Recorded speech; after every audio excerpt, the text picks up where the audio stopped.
Hello students, good evening, very good evening to all of you. Welcome back, Blooming Minds Coaching Institute, Advanced Learning Institute by Neeraj sir.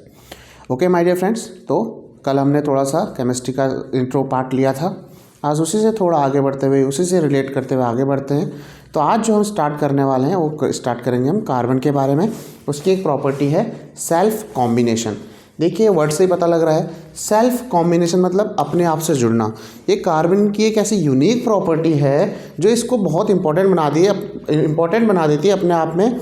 समझ लो कि ये organic chemistry में ये as a backbone काम करती है. जैसे हमारी बैकबोन है, बाकी सारे पार्ट के लिए अगर बैकबोन ना हो तो शायद हमारा स्ट्रक्चर ही ना खड़ा हो, स्केलेटन ना खड़ा हो. उसी तरीके से समझ लीजिए ये एक ऐसी प्रोसेस है, ये एक ऐसा प्रॉपर्टी है कार्बन की, यूनिक प्रॉपर्टी कि बहुत सारे कार्बन ऐसे, ये सीधे समझ लो. थोड़ा सा एग्जांपल को अगर देखें, मान लीजिए ये कार्बन है, तो कार्बन टू कार्बन ये इतनी लंबी चेन बना सकता है. जैसे आपको अगर मैं एग्जांपल बताऊं, छोटा सा ये देखो C8H18. किसी को इसका नाम पता है? कार्बन के अकॉर्डिंग नाम भी होता है, ठीक है, IUPAC में. अगर हम ऑर्गेनिक केमिस्ट्री में आगे जाएंगे, अभी बताऊंगा मैं उसके बारे में. तो 8 को देखते ही याद रखना इसका नाम हो जाएगा ऑक्ट, और इसके डबल से 2 ज़्यादा है तो एन लग जाता है, ऑक्टेन इसका नाम है. ये one of the main constituent of petrol है, पेट्रोल में यूज होता है ऑक्टेन, ठीक है. अच्छा, तो ये देखो कार्बन टू कार्बन कॉम्बाइन होना, सेल्फ कॉम्बिनेशन, इसी को एक वर्ड बोलते हैं, याद रखना, कैटेनेशन. तो ये पूछा जाता है what is catenation. The property of self combination of carbon is called catenation, ठीक है. तो ये इतने ज़्यादा कार्बन हो सकते हैं. ये समझ लो कि आपके कई सारे ऑर्गेनिक कंपाउंड, जैसे हम नाम लेते हैं स्टार्च एंड सेल्यूलोज. ये देखो ये प्लांट्स में होते हैं आपके, तो ये भी ऑर्गेनिक कंपाउंड है, प्लांट लिविंग थिंग में है. तो इसमें आप ये समझ लो कि कार्बन के 100 कार्बन मिले होते हैं इसमें, इवन 100 तक, 300 तक जाता है. तो कार्बन की बहुत यूनिक प्रॉपर्टी है, ये बहुत लॉन्ग चेन बना लेता है. और ये लॉन्ग चेन इतनी हो सकती है कि जैसे एग्जांपल मैंने यहाँ पे दे दिया 100 तक. तो स्टार्च और सेलुलोज में कार्बन के एटम 100 एटम तक होते हैं. अच्छा, दूसरा, ये इतनी लॉन्ग चेन बन रही है, ये टूटता क्यों नहीं होगा? क्वेश्चन आना चाहिए भाई, कार्बन 100 तक जुड़ जा रहे हैं, इतनी लंबी चेन है, ये टूट क्यों नहीं रही होगी? तो थोड़ा सा इस पर आना. देखो यही प्रॉपर्टी इसको और इम्पोर्टेंट बना देती है ऑर्गेनिक केमिस्ट्री में, कि जब हमने मान लो 100 कार्बन अटैच कर दिए, तो ये मत सोचना कि वो 100 इतनी लंबी चेन बन जाती होगी. कार्बन की मैंने कल भी बात की थी, कार्बन का एटम बहुत छोटा होता है साइज में, बहुत ज़्यादा छोटा. तो सोचो एक लकड़ी इतनी बड़ी है, एक लकड़ी ये है, एक लकड़ी ये है. इसको तोड़ना ज़्यादा आसान है एज़ कम्पेयर टू दिस. अब इसको एक बार तोड़ोगे फिर नहीं टूटेगी, उसके बाद टूटना हो सकता है, पॉसिबल ना हो, लेकिन इसके बहुत सारे टुकड़े कर सकते हैं.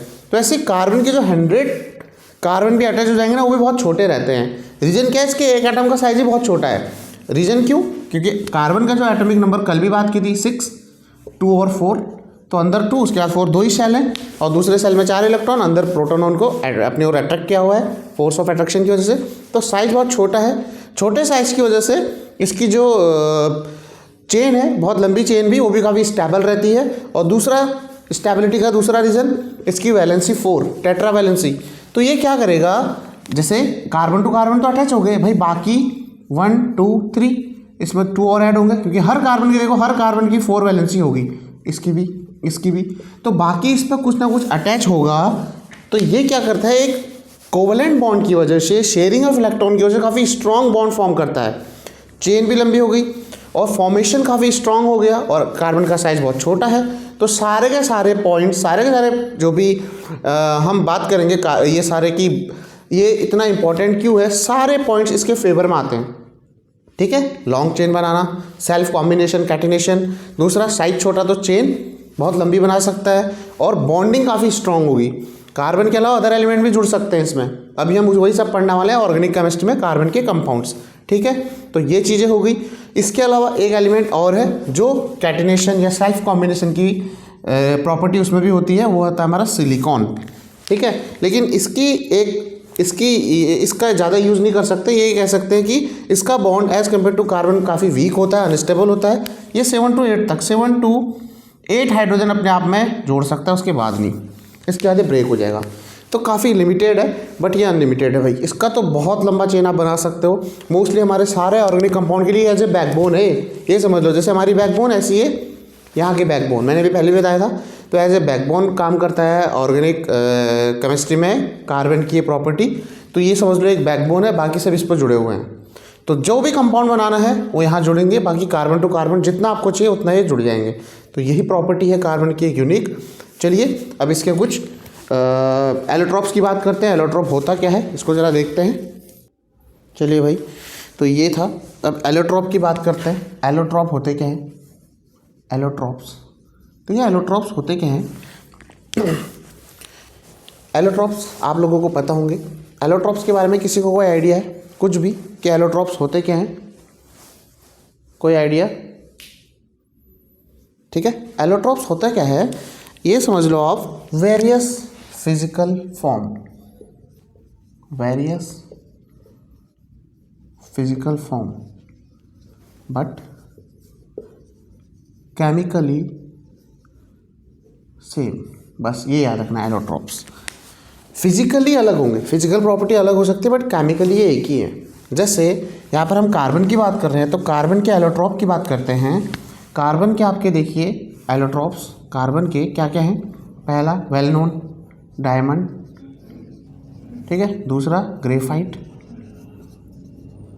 और तीसरा ये दो वेल नोन है। इनकी सारी प्रॉपर्टी भी अपने को पता है, एक एक चीज़ पता है इनके बारे में। बट अभी एक रिसेंटली जो हमें मिला है ब्लैक मिस्टर फुलरीन, ठीक है, ये रिसेंटली मिला है। इसके भी अभी प्रॉपर्टी जो है इन्वेस्टिगेटेड है। इनकी प्रॉपर्टी के बारे में अभी भी हम बात कर रहे हैं। एक साइंटिस्ट थे ब्लैक मिस्टर, ये फुलरीन बात कर लो, तो उन्होंने ही इसके बारे में बताया था। फुलर जो भी थे, तो उनके नाम के अकॉर्डिंग इसको नाम दे दिया गया। ये भी कार्बन का एक एलोट्रॉप है, अभी भी इन्वेस्टिगेटेड है, बट इन दोनों के बारे में हमें सब कुछ पता है। कौन गुड कंडक्टर ऑफ इलेक्ट्रिसिटी है, कौन बैड कंडक्टर है, शाइनी कौन है, ब्लैक कौन है, सॉफ्ट कौन है, हार्ड कौन है, ये सब आप पहले भी पढ़ चुके हो। इनके बारे में यहाँ बात नहीं करने वाला हूँ मैं अभी। तो सबसे पहले हमने एलोट्रॉप देख लिए होते क्या हैं कार्बन के। इसके अलावा कार्बन के फॉर्म की बात करें, कार्बन कैसे कैसे हमारे नेचर में एग्जिस्ट करता है। ये दो तरीके से एग्जिस्ट करता है। फर्स्ट फ्री फॉर्म, दूसरा कंबाइंड फॉर्म। इसकी ज़रा बात कर लेते हैं, कंबाइंड फॉर्म, ठीक है। फ्री फॉर्म में कार्बन कौन कौन से होगा भाई? फ्री फॉर्म में यही है, diamond, graphite, black mister, fullerene. ये तीन है इसके फ्री स्टेट जो फ्रीली नेचर में आपको मिल जाएंगे। लेकिन कंबाइंड फॉर्म ये ज़्यादा इंपॉर्टेंट है। कंबाइंड फॉर्म में क्या क्या हो सकते हैं देखिए। पहला फर्स्ट, इस वाले की बात कर रहा हूँ मैं, इसका फर्स्ट गैस कौन सी? लाइक CO2 गैस के फॉर्म में कार्बन डाइऑक्साइड, क्लियर है। दूसरा ये कैसे हमारे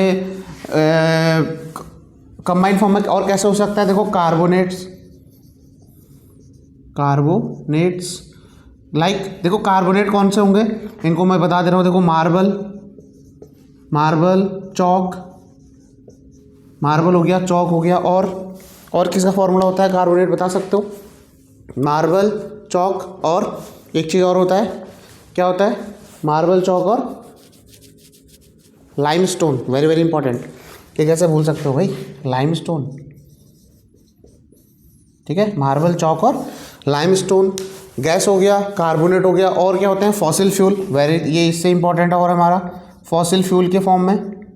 फॉसिल फ्यूल शायद आप लोगों को पता होंगे फॉसिल फ्यूल होता क्या है। जो भी हमारे डेड प्लांट, डेड एनिमल, ये काफ़ी लॉन्ग टाइम तक अगर ज़मीन के नीचे रहें एक एम्बिएंट टेम्परेचर प्रेशर पे, वही फ्यूल बनते हैं। तो इसके अंदर यही हमारे कौन कौन से हैं? कोल, पेट्रोलियम, नेचुरल गैस, ठीक है, ये हो गए फॉसिल फ्यूल। और कार्बन हमारा कंबाइंड स्टेट में और क्या क्या रह सकता है? हमारे ऑर्गेनिक कंपाउंड्स हो गए, जैसे कि ऑर्गेनिक कंपाउंड, ऑर्गेनिक कंपाउंड देखो मैं लिख ऐसे रहा हूँ। ऑर्गेनिक कंपाउंड कौन से आपके? फैट हो गए, प्रोटीन्स हो गए, और कार्बोहाइड्रेट हो गया, ठीक है। तो पूरा लिखा नहीं मैंने, देख लेना, दिख रहा होगा, बोल दिया मैंने उसको, ठीक है। तो ये हो गया, दिखाई दे रहा है नीचे वाला, कार्बोहाइड्रेट, ये सब हो गए। और क्या हो सकते हैं? और इसके अलावा सभी कुछ है मोस्टली जो भी आपके प्लांट एनिमल से मिल रहे हैं। देखो ये देख लो, वुड, कॉटन, वूल, ये सब सारे ऑर्गेनिक कंपाउंड हैं और ये कॉम्बाइन स्टेट में है, इसलिए अकेले नहीं है कि सिर्फ कार्बन हो। फ्री स्टेट का मतलब है जिसमें सिर्फ कार्बन हो, कॉम्बाइन स्टेट का फॉर्म है जिसमें और भी चीज़ें मिली हुई हों। ठीक है, तो फ्री स्टेट और कॉम्बाइन स्टेट समझ आ गया, गैस के फॉर्म में, कार्बोनेट के फॉर्म में, fossil fuel, organic compound, fat, protein, carbohydrate जितने भी हैं हमारे, और वुड, कॉटन, ये सब प्लांट वगैरह से मिलने वाली चीज़ें। ठीक है, प्लांट एनिमल से जो भी चीज़ें मिलेंगी कम्बाइंड स्टेट। तो ये हो गया इसके बारे में कुछ। अब इसके बाद देखते हैं, प्रॉपर्टी वगैरह हम बात नहीं करेंगे, थोड़ा सा आगे देखते हैं। चलिए भाई आगे देखते हैं। अब हम बात करेंगे ऑर्गेनिक कंपाउंड्स क्या होते हैं। ठीक है, ऑर्गेनिक कंपाउंड्स आपको मैंने पहले बता दिया, नाम से बताया था। ऑर्गेनिक मीन्स जो ऑर्गन से मिलते हैं, मीन्स जितने भी लिविंग थिंग्स हैं उनमें जो भी कंपाउंड होंगे हमारे ऑर्गेनिक कंपाउंड है, इन्हीं के नाम पे दिया गया। और ऑर्गेनिक मतलब कार्बन से रिलेटेड है, जिसमें कार्बन होगा। तो देखिए भाई, सबसे पहले ऑर्गेनिक मतलब जो भी कंपाउंड कार्बन के होंगे ऑर्गेनिक हो गए। सेकेंड, ये थोड़ा पॉइंट याद रखना, इसको समझना थोड़ा अच्छे से। ऑर्गेनिक कंपाउंड का मेल्टिंग पॉइंट लो होता है। ठीक है, इसका रीज़न क्या है? देखो भाई, ये क्या है आपका, जितने भी कार्बन की वजह से ये ऑर्गेनिक कंपाउंड बन रहे हैं, तो इनमें क्या है, कार्बन की टेट्रावैलेंसी है। कार्बन की 4 लोगों के साथ शेयरिंग है, समझ लो 4 लोगों के साथ दोस्ती है। किसी एक को भी तोड़ दोगे बॉन्ड ख़त्म हो जाएगा। ठीक है, किसी एक को भी आपने तोड़ दिया, गर्म करने पर, हीट करने पर एनर्जी मिलते ही ये जो भी इसके साथ जुड़ा हुआ अलग हो जाएगा ना।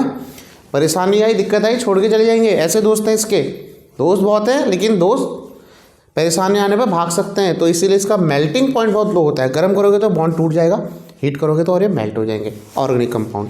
Non conductor of electricity most of the, तो यहाँ पर सारे नहीं, कुछ हमारे कंडक्टर भी हैं लाइक ग्रेफाइट। तो यहाँ पर मोस्ट ऑफ द कार्बनिक compound, most of the organic compound non conductor of electricity, सारे नहीं। ठीक है, जैसे डायमंड हमारा नॉन कंडक्टर है। अच्छा, अकर इन ऑल लिविंग थिंग, ये तो पहले बता दी है कि सारे के सारे ऑर्गेनिक कंपाउंड लिविंग थिंग में रहते हैं। लाइक यहाँ पर क्या क्या लिख सकते हो आप, लाइक प्लांट्स एंड एनिमल। ठीक है, इनमें तो ये तो हो गया भाई कार्बन के बारे में। ठीक है, तो अब इसकी स्टडी जिसमें हम करेंगे वो स्टार्ट होने वाला है। अभी तक सारा इंट्रो पार्ट ही चल रहा है आपका। अब हम केमिस्ट्री में इंटर होने वाले हैं। काफ़ी इंटरेस्टिंग टॉपिक आने वाले हैं अब आगे, तो इनको काफ़ी अच्छे से समझना। Organic chemistry, organic chemistry, organic chemistry है क्या? ये जिसमें हम स्टडी करते हैं कार्बन एट देयर कंपाउंड्स। कौन से वाले? जिसमें हाइड्रोकार्बन, हाइड्रोकार्बन, देखो हाइड्रो और कार्बन 2 वर्ड से मिलकर बना है। हाइड्रो मीन्स हाइड्रोजन, कार्बन, तो हाइड्रोजन और कार्बन के जो भी कंपाउंड होंगे एंड देयर डेरिवेटिव, और जो भी इनसे मिलकर बने होंगे, हो सकता है उसमें हेलोजन वगैरह कुछ और भी आ जाए। तो यहाँ पर हम जब ऑर्गेनिक कंपाउंड में सारे कार्बन कंपाउंड्स की स्टडी करने वाले हैं, मोस्टली उसमें भी हाइड्रोकार्बन एंड देयर डेरिवेटिव, ये स्टार्ट हो जाएगा। अच्छा, इसमें मैं एक इंपॉर्टेंट चीज़ आप लोगों को जरा बता दूँ कि पहले ये माना जाता था कि जितने भी ऑर्गेनिक कंपाउंड है वो किसी न किसी लिविंग प्लांट या लिविंग एनिमल से ही मिलेंगे, मीन्स सारे के सारे लिविंग थिंग्स से ही मिलेंगे, प्लांट या एनिमल से। लेकिन एक साइंटिस्ट आए, होलर, WHO, क्या नाम है इनका, WOHLER,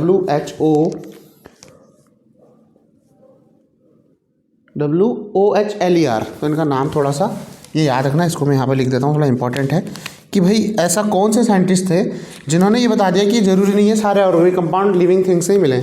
इनका नाम है होलर, WOHLER, ये थे 1828। ईयर इंपॉर्टेंट नहीं है, इनका काम इंपॉर्टेंट है।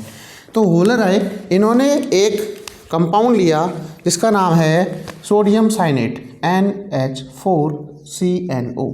इसका नाम है देखो अमोनियम, सॉरी सोडियम बोल रहा हूँ, NH4 ammonium CNO cyanate, CYNATE, ammonium cyanate लिया इन्होंने। ठीक है, NH4CNO अमोनियम साइनेट। अच्छा, AMM होता है अमोनियम में, इसको करेक्ट कर लेना, AMMO, अमोनियम साइनेट लिया। ये है इनऑर्गेनिक कंपाउंड। ठीक है, इनऑर्गेनिक है अमोनियम साइनेट। इसको इन्होंने हीट किया और इससे बना दिया इन्होंने NH2CO, ये दिख रहा है ना पीछे, पोर्ट से बाहर तो नहीं किया। ठीक, देखो NH2CO, थोड़ा मैं इसको साफ लिख दूँ, दिख रहा है NH2CO, देखो ये नाम है आपका जो बनाया है, और यह है यूरिया। तो यूरिया का फॉर्मूला भी आपको पता चल गया। और एक नई बात पता चली यहाँ से कि पहले तक माना जाता था सारे के सारे ऑर्गेनिक कंपाउंड ऑर्गन से मिलेंगे लाइक प्लांट एंड एनिमल, लेकिन होलर आए 1828 में, इन्होंने बता दिया भाई ज़रूरी नहीं है। इन्होंने लैब में बनाया इनऑर्गेनिक कंपाउंड से ऑर्गेनिक कंपाउंड बनाने वाले साइंटिस्ट का नाम, और उस इनऑर्गेनिक कंपाउंड का नाम अमोनियम साइनेट, CyNate, दिखाई दे रहा है सही से, अमोनियम साइनेट। ठीक है, अमोनियम साइनेट लिया इन्होंने, इसको हीट किया, इससे बन गया NH2CO NH2। ठीक, वही यूरिया है, यूरिया जो ह्यूमंस वगैरह में, प्लांट एनिमल वगैरह में बनता है। तो ये है आज के लिए। इसके बाद आगे हम कंटिन्यू करने वाले हैं ऑर्गेनिक केमिस्ट्री का टॉपिक। तो यहाँ तक अच्छे से समझ लीजिए, इन चीज़ों को अच्छे से समझ लेना, इन्हीं से रिलेट करते हुए आगे बढ़ेंगे। ठीक है, चलिए आज के लिए इतना ही। थैंक यू वेरी मच, मिलते हैं नेक्स्ट क्लास में।